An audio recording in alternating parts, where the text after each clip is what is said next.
और हरियाणा के पूर्व शिक्षा मंत्री कंवरपाल गुर्जर के लिए लिविंग इंडिया न्यूज ने खास बातचीत करी। इसमें लुगायक आरक्षण बिल पर विपक्ष ने कड़ा जवाब दिया गया और क्या कंवरपाल गुर्जर ने कांग्रेस कदे बिल भी लेकर नहीं आई थी, हम बिल लेकर आए और पास करवाना चाहो ताकि लुगाइया ने उनका हक मिल सके। पहली बार बीजेपी ने बिल पास करके लट गाड़ा था, पर इसी में हमारा हाथ में कोन्या था। विपक्ष तो जनगणना पर भी उंगली ठाण लग रहा है, जो कि सरासर गलत है। एक महिला आरक्षण का मुद्दा बहुत बड़ा मुद्दा था। लंबे इंतजार के बाद लग रहा था कि अब कुछ होगा, लेकिन कांग्रेस का ये आरोप है कि आप लोगों ने जानबूझ के उसको बिल को इस तरीके से परिसीमन ऐड करना ताकि बिल लटक जाए, ये मांग पूरी ना हो जो सालों से चली आ रही है। आप लोगों ने रोड़ा अटकाया और आप लोग ये आरोप लगा रहे कांग्रेस पर कि कांग्रेस नहीं चाहती कि आधी आबादी को उसका पूरा हक मिल पाए। नहीं, हमने तो चाहा। हमारे से पहले कांग्रेस, मेरे ख्याल आज से नहीं, शायद 2000 के आसपास से 2005 में कांग्रेस की सरकार थी या उससे पहले भी कांग्रेस इस मुद्दे पे थी कि वो चाहती थी कि महिलाओं को आरक्षण मिलना, लेकिन वो कभी भी बिल भी नहीं लेके आई। लोकसभा में कभी बिल भी नहीं आया इस बात का कि ये होना चाहिए। लेकिन पहली बार एक सरकार ने जिस प्रकार से पहले पास किया और अब जिस प्रकार से आदरणीय नरेंद्र मोदी जी ने अपील भी की, और मैं नहीं समझता कि स्वयं माननीय प्रधानमंत्री जी ने ये बात कही है कि अगर आप सब मिलके पास करेंगे तो लाभ सबको होगा। परिसीमन के बिना भी तो हो सकता है। वो कहते 2023 में जो पास हुआ था उसी को लागू कर दो, उसी रूप में लागू कर दो। परिसीमन का निश्चय हमने नहीं किया कि परिसीमन इस टाइम में होगा।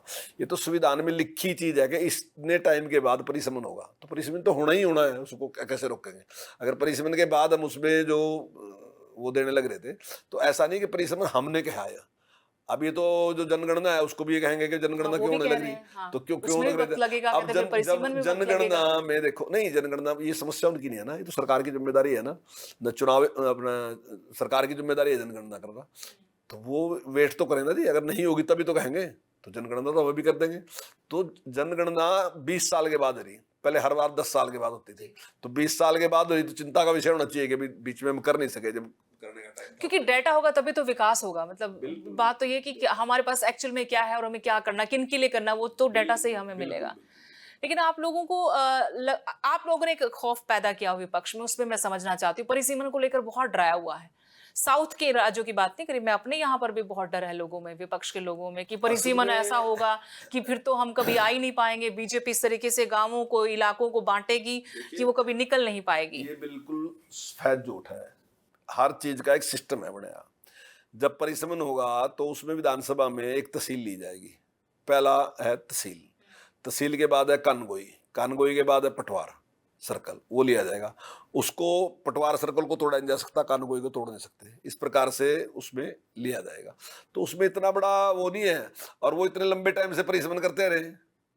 कोई हम पहली बार तो नहीं रहा, हर 20 साल के बाद होता है, तो अब भी 20 साल के बाद ही होगा। तो यानी कि मेरे टाइम में अगर होगा तो मैं सारा तोड़फोड़ कर दूंगा, अगर उनके टाइम में होगा तो सारा सही रहता। जबकि सही जो गड़बड़ करते तो वो करते थे, हम गड़बड़ नहीं करते। और आज तक का एक भी उदाहरण ऐसा नहीं है। वो तो चुनाव आयोग पे आरोप लग रहे, लेकिन वो अपने टाइम में चुनाव आयोग वो केवल फाइनल करते थे। आज तो विपक्ष का नेता भी उसमें शामिल होता है, लोकसभा का अध्यक्ष भी शामिल होता है। 3 लोगों की टीम है, 3 लोगों की टीम ही फाइनल करती है कि भाई हमारा चुनाव आयुक्त कौन होगा। उनके टाइम में चुनाव आयुक्त में था ही नहीं, केवल वही फाइनल करते थे।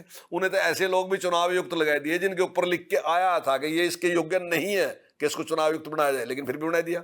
और बनाने के बाद में उसको लोकसभा में लेते गए, बाद में उसको मंत्री बना दिया। तो जो लोगों ने अपने आप कर रखा ना जी, आज वो हमें वैसा समझ रहे, हम जबकि वैसा कहीं भी कर नहीं रहे।